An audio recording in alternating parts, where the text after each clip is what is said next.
جو کچھ 1971 میں ہوا بقول ان کے جو پاکستان نے مظالم ڈھائے بالکل ان کا سب کے نیریٹو لیے جو ایک تھا فارمل صحیح معافی مانگے ہم سے تو پھر تعلقات آگے بڑھیں گے.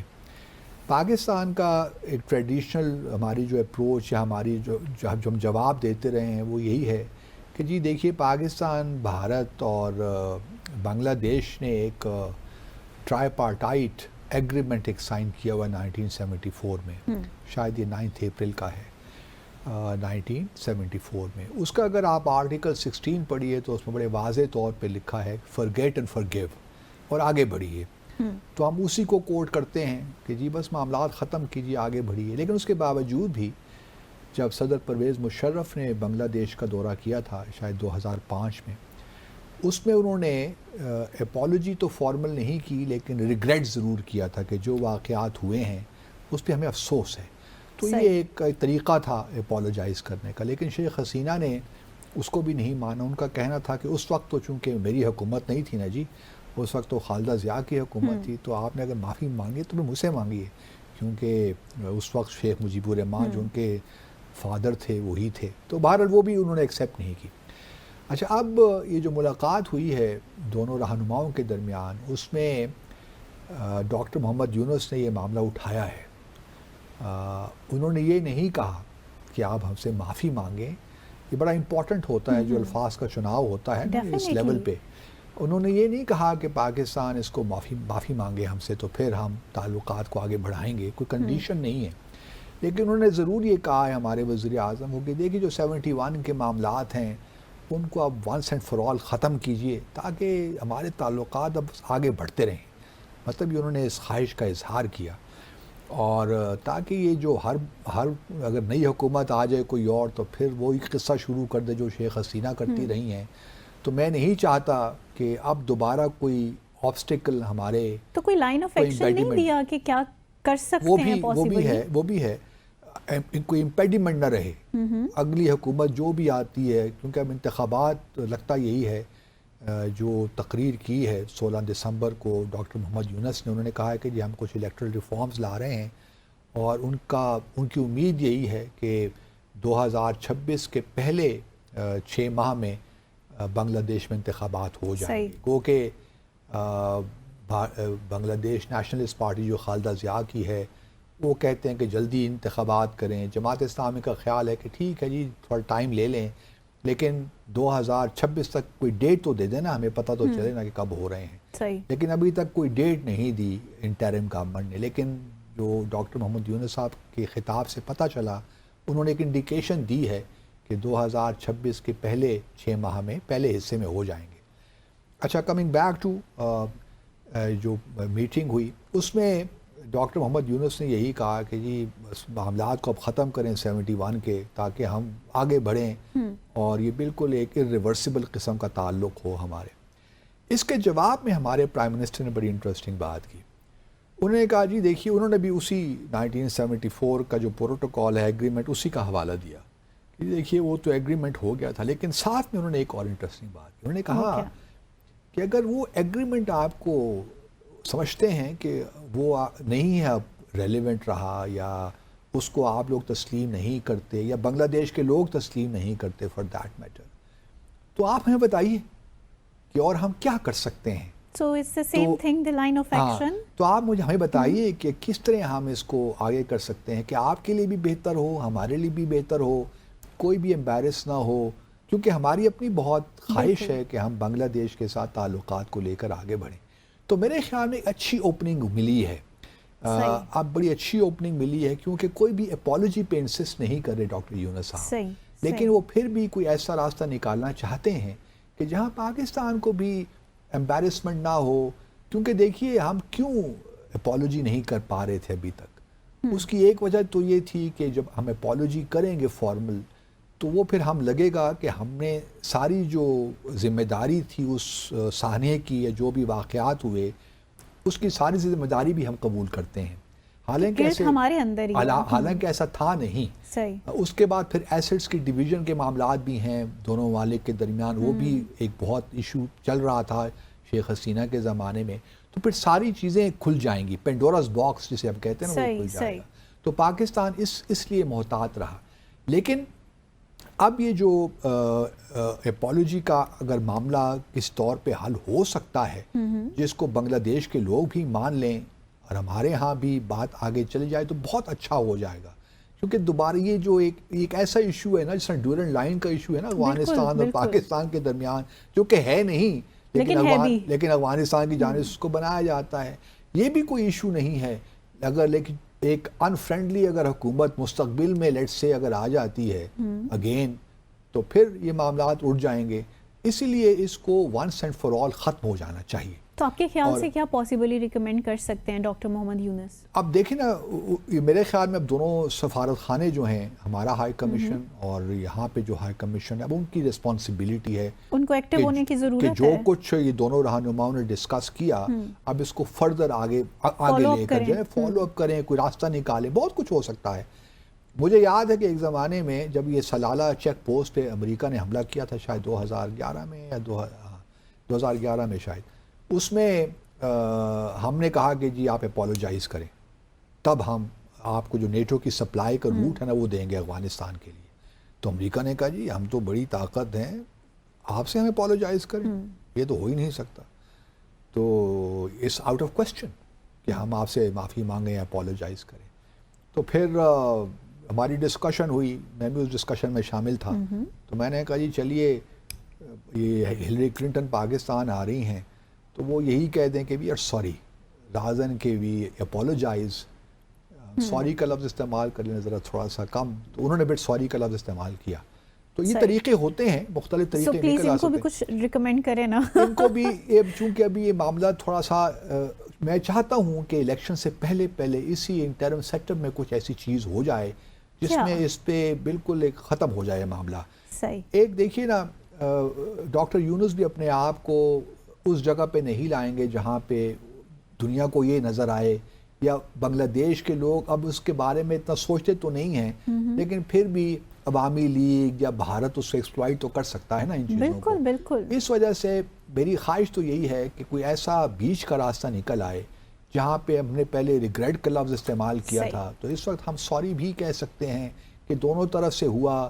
کچھ بھارت نے بھی چالاکیاں کیں، کچھ تو نہیں، سب کچھ. وہ آگے ہم ڈسکس کریں گے نا کہ کس طرح یہ معاملات آگے چلے. تو اس کو میں کچھ ہم راستہ نکال سکتے ہیں بیچ کا.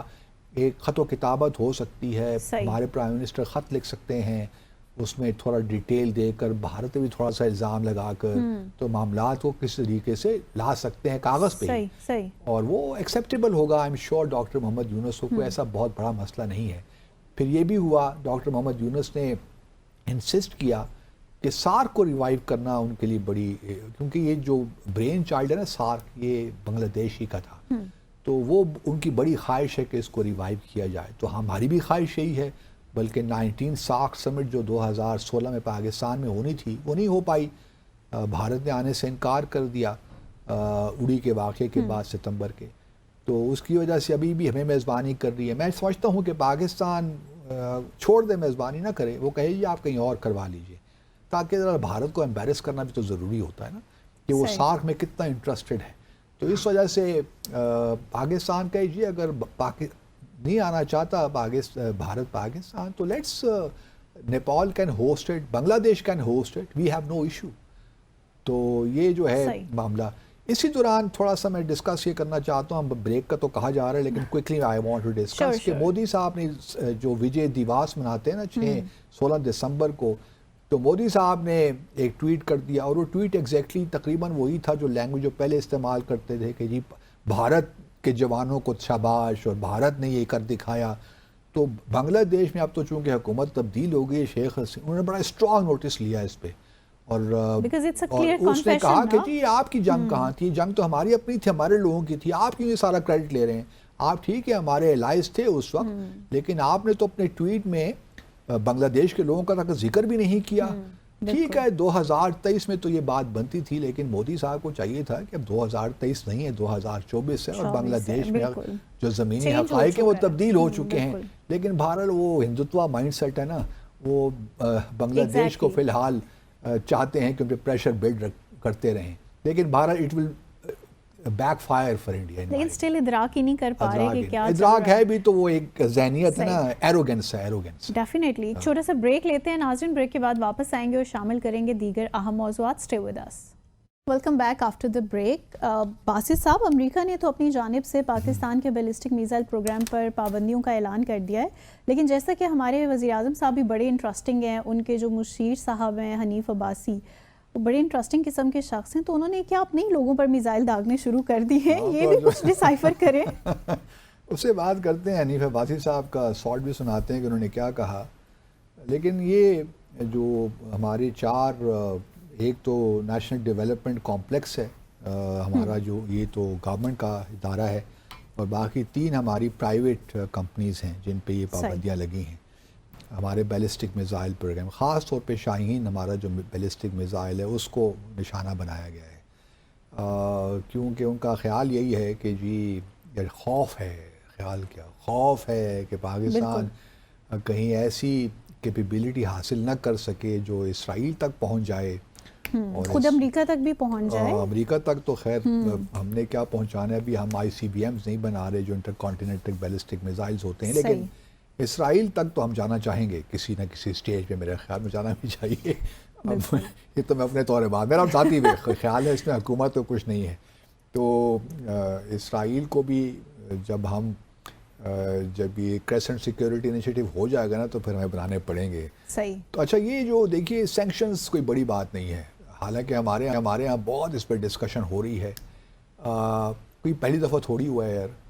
امریکہ تو ہمیشہ سے ہی ہمارے نیوکلیر پروگرام کے بھی خلاف رہا ہے اور میزائل پروگرام کے بھی خلاف رہا ہے. اس سے پہلے بھی ہم نے بے شمار سینکشنز دیکھی ہیں, لیکن ان سینکشنز کے باوجود بھی پاکستانی قوم کو سلام کہ ہم نے اپنا نیوکلیر پروگرام بھی جاری رکھا, اپنا میزائل پروگرام بھی جاری رکھا, اور آج ہم جس مقام پہ ہیں وہ بے شک یہ سینکشنز لگاتے رہیں, کوئی فرق نہیں پڑتا میرے حساب سے. تو اس لیے زیادہ فکر مند ہونے کی ضرورت نہیں ہے لوگوں کو کہ ان سینکشن سے ہمارا جو ڈیٹرنس ہے وہ کمپرومائز ہو جائے گا.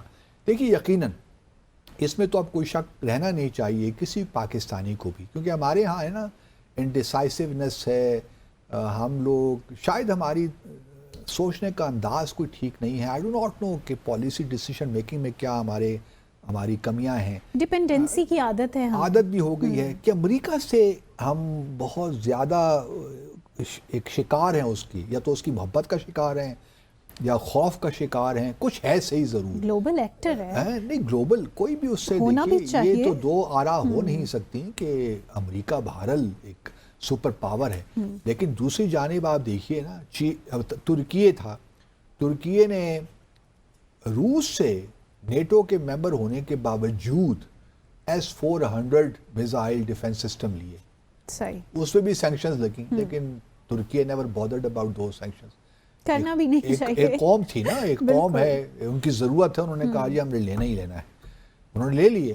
اسی طرح بھارت نے بھی امریکہ کی جو کارسا سینکشنز ہیں, countering American adversaries to sanctions act, میرے خیال 2017 کا یہ ہے, بھارت نے بھی S-400 رشیا سے لے لیے. وہ بڑے کہتے رہے کہ جی ہم سینکشن لگائیں گے. انہوں نے کہا بھاڑ میں جائیں جی, آپ ہماری اسٹریٹجک پارٹنرشپ آپ ہماری ایک طرف, لیکن ہماری ضرورت ہے, ہم سمجھتے ہیں کہ S-400 ہماری ضرورت تو ہم لیں گے ان سے. اور امریکہ نے وہ بھی کوئی سینکشنز مزید نہیں لگائیں ان پہ, ہم بھارت پہ. اس کی دیکھیے بنیادی وجہ یہی ہے کہ ایکچولی انٹرسٹ آپ کے کہاں ہیں. امریکہ کو اس وقت معلوم ہے کہ پاکستان اور چین کی جو اسٹریٹجک پارٹنرشپ ہے وہ بڑی زبردست آگے جا رہی ہے, جس طرح امریکہ اور بھارت کی جا رہی ہے. اب امریکہ نے سینکشنز تو لگائیں ترکیے پہ S-400 کے بعد, کوئی میرے خیال F-35 کو ان کو ایئرکرافٹ دینے تھے, وہ نہیں دے رہے. F-16 کے بھی کچھ پرابلمز ہوئے, لیکن بعد میں وہ ریزالو ہو گئے. لیکن جو ہے بھارت کو تو بالکل ہی اگنور کر دیا نا, کیونکہ ان کو پتہ ہے کہ ہمارے اسٹریٹجک پارٹنرز ہیں, خاص طور پہ بھارت.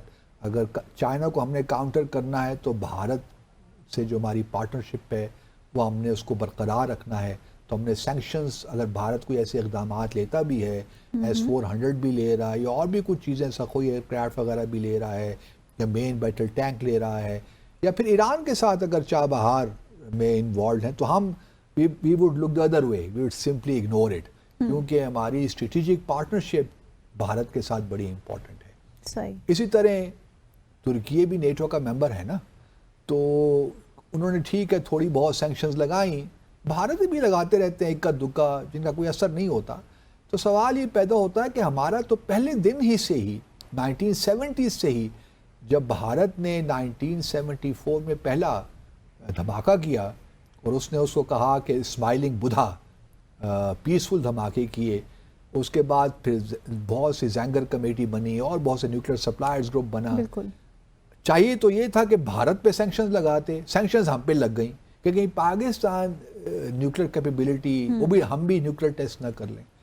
تو یہ سینکشنز کا سلسلہ تو پاکستان پہ 70s سے شروع ہے. صحیح. لیکن ہم نے اپنی جو ہمارا ایک نیشنل انٹرسٹ تھا, ہمارا سیکیورٹی انٹرسٹ تھا, ہم نے اس سے ہم غافل نہیں ہوئے اور ہم نے اس کو پرسو کیا بڑی پرسویرنس کے ساتھ, ریزیلینس کے ساتھ.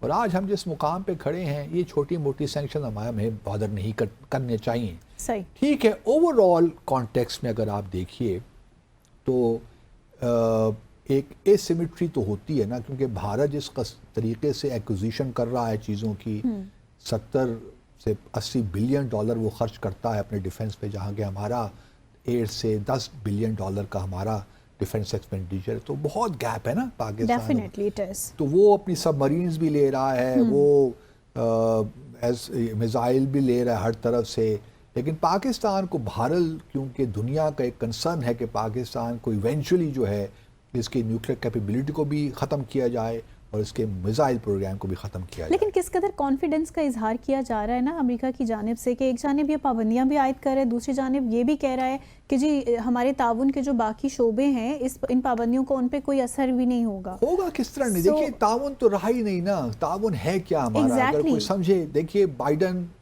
کی حکومت 4 سال, کوئی بلنکن صاحب کوئی پاکستان نہیں آئے, ٹھیک ہے, حالانکہ افغانستان کا مسئلہ بھی رہا, کوئی پاکستان وغیرہ کوئی نہ بائیڈن صاحب تو ہیں ہی اینٹی پاکستان.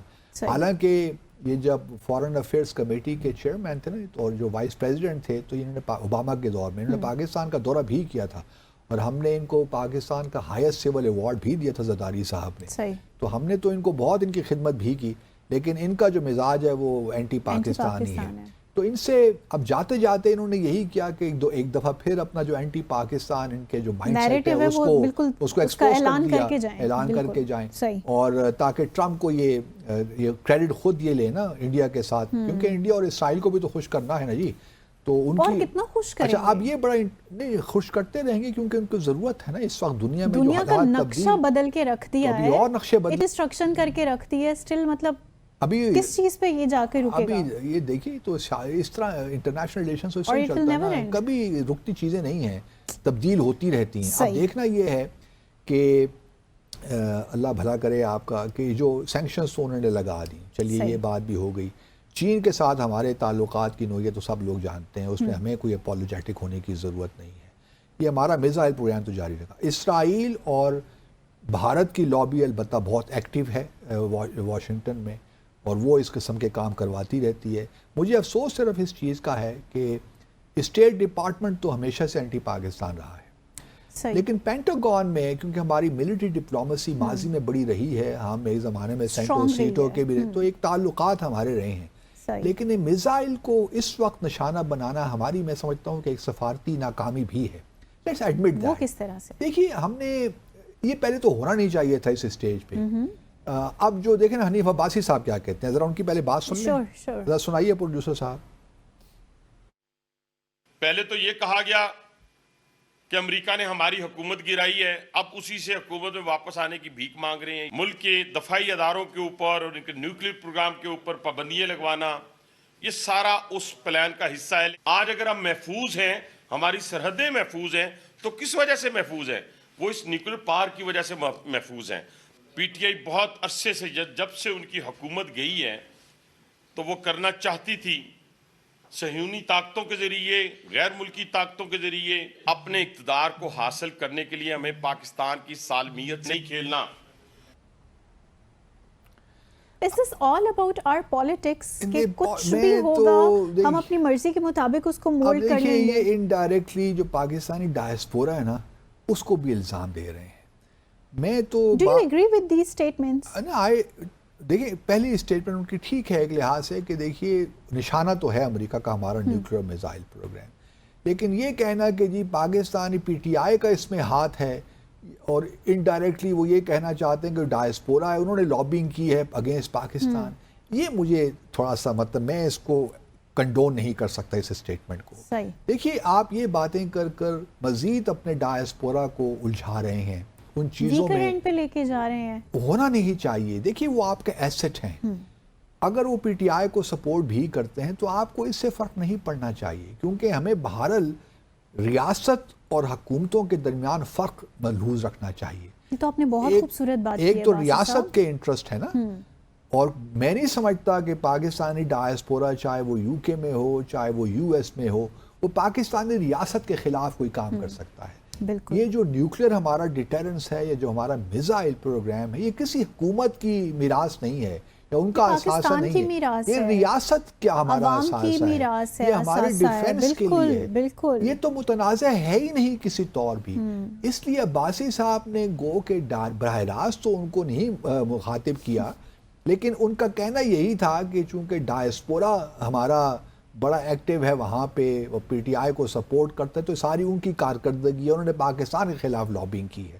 میں سمجھتا ہوں کہ ان اسٹیٹمنٹ سے اجتناب کرنا چاہیے، کیونکہ یہ مزید ہمارے اوورسیز پاکستانی جو ہیں، جو ہمارا ڈائسپورا ہے، اس میں مزید ایک لحاظ سے اضطراب کی کیفیت پیدا کرتا ہے اور ان کو ریاست سے بدظن کرتا ہے. کوئی بھی حکومت جو ہو اس کو یہ زیب نہیں دیتا کہ وہ اس قسم کے بیانات دے. آپ نے امریکہ کو آپ کریں نا، امریکہ کو آپ اس کو لان تان کریں کہ آپ نے کیوں سینکشنز لگائیں، آپ نے اسرائیل اور بھارت کے ہاتھ مضبوط کیے، آپ پاکستان کو بھارت کے خلاف کمزور کرنا چاہتے ہیں. جس طرح ہمارے فورن آفس نے بڑی اچھی اسٹیٹمنٹ ایشو کی اس کے ریاکشن میں، اسی اسٹیٹمنٹ کو آپ دہرا دیتے اگر آپ نے واقعی اس پہ حضرت سرائی کرنی ہی تھی. آپ نے، کیونکہ ہمارے ہاں تو ٹام ڈک اینڈ ہیری ہر کوئی ہر معاملے میں بولنا چاہتا ہے. مطلب مجھے تو ان کا کیا کام ہے حنیف عباسی صاحب کے جو امریکہ نے جو سینکشن لگائی ہیں اسے بات کریں. ہمارے فورن آفس نے ایک اسٹیٹمنٹ دے دی نا، کافی نہیں ہے یہ ہر کو کیوں بولتا ہے ہر معاملے میں، مجھے سمجھ نہیں آتی کیا مطلب. آپ نے آڑے ہاتھوں لے لیے حنیف عباسی صاحب کو. یہ پہلی دفعہ نہیں ہے نا. مسئلہ یہ ہے کہ ہر شخص پاکستان میں غلط ہے، چاہے وہ مشیر ہو اسپورٹس کا، چاہے وہ مشیر ہو آئی ٹی کا، چاہے وہ مشیر ہو ریلیجس افیئرس کا، سب کو مزہ آتا ہے فورن پالیسی ایشو سے بات کرنے کا. وہ بابا فورن آفس نے ایک بڑے سوچ سمجھ کے ایک ویل تھاٹ آؤٹ اسٹیٹمنٹ نکالی ہے. آپ کو کیا ضرورت ہے کہ وہ پھر ہر کوئی دیکھے نا، مثال کے طور پہ ایک بام بلاسٹ ہوتا ہے، اللہ معاف کرے اور نہ ہو، صدر سے لے کر ہر کوئی جو ہے اسپیکر تو سینٹ چیئرمین تو فورن منسٹر تو ہر کوئی اس پہ بیانات دیتا شروع کر دیتا ہے. اور جو بندہ ریلیونٹ ہوتا ہے وزیر داخلہ ہو گیا یا ان کا بیان سب سے آخر میں آئے گا. یہی حال فورن آفس یہ جو ہے فورن پالیسی ایشو سے بھی ہے. فورن پالیسی تو میں تھوڑا سا ان کو خیال رکھنا چاہیے کہ اس قسم کی اسٹیٹمنٹس نہیں دینی چاہیے. ہمارے پاس ٹائم ہے. اچھا اس کے دیکھیے اب یہ تو چلیے حنیف عباسی جانے، ان کا کام جانے، ہمارا کام تو یہ ہے کہ ہم چیزوں کی نشاندہی کر دیں تاکہ جو یہ ہمارا ایک ہے نا ہمیں بولنے کا ایک مرض جو ہے لاحق ہوا ہے پاکستان میں، یہ ذرا کم ہو، اور حکومتی سطح تو بہت ضروری ہے. دوسری بات میں ایک حکومت سے بھی کرنا چاہتا ہوں. دیکھیے آپ صبح شام آتے ہیں، پی ٹی آئی کو نشانہ بناتے ہیں، ان کے کے خلاف باتیں کرتے ہیں، ٹھیک ہے پالیٹکس میں یہ ہوتا ہے، لیکن it's not really serving anything. جتنا زیادہ آپ کرٹیسائز کرتے ہیں وہ بومرینگ کر رہا ہے، کوئی فائدہ اس کا نہیں ہوتا. آپ اپنے کام پہ توجہ دیں. عوام آپ کو یہ چاہتی ہیں آپ کو ڈیلیور کریں. آپ دیکھیے نا یہاں پہ پاکستان میں صبح شام کبھی ایک منسٹر پنجاب سے، کبھی ایک ایڈوائزر، صبح شام پریس کانفرنسز ہوتی رہتی ہیں اور وہ پی ٹی آئی کو آڑے ہاتھ، اور کوئی کام نہیں ہے پاکستان میں اس کے علاوہ. مطلب میں تو حیران ہوتا ہوں اپنے ملک میں. فوکس آپ کا کام پہ ہونا چاہیے، کام اور بس کام، جس طرح قائد محمد علی جناح نے کہا. لیکن ان لوگوں کا سارا دن فوکس پتہ نہیں پی ٹی آئی کا کیا ان کو ہو گیا ہے، فکسیشن ہو گئی ہے اس کے ساتھ کہ اس سے وہ نکل ہی نہیں. سیاست ایک حد تک اچھی لگتی ہے، آپ کیجئے، لیکن صبح شام یہی اگر آپ گردان کرتے رہیں گے تو پھر لوگ توجہ دینا چھوڑ دیتے ہیں نا. لوگ بھی